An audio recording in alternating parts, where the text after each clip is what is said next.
Rete smart, ma ciascuno la propria identità come elemento connotante un collettivo. Certo, in effetti è un collettivo dove ognuno esprime le sue potenzialità e anche le sue peculiarità.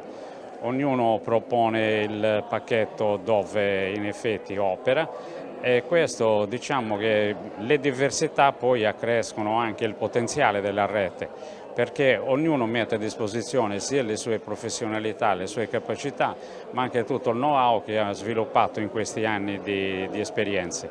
Tu hai molta esperienza nel mondo dei beni culturali.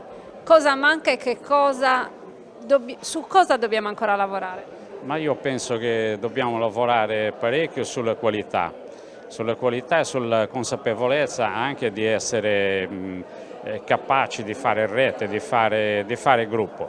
In effetti di solito si è sempre detto che i nuraghi sono muti uno di fronte all'altro e anche noi forse come cooperative, come società di gestione rappresentiamo in qualche modo anche questo modo di dire. Noi dobbiamo anche riuscire ad essere capaci ad interagire fra di noi creando anche quelle sinergie che poi ci portano ad essere anche competitivi nel mondo.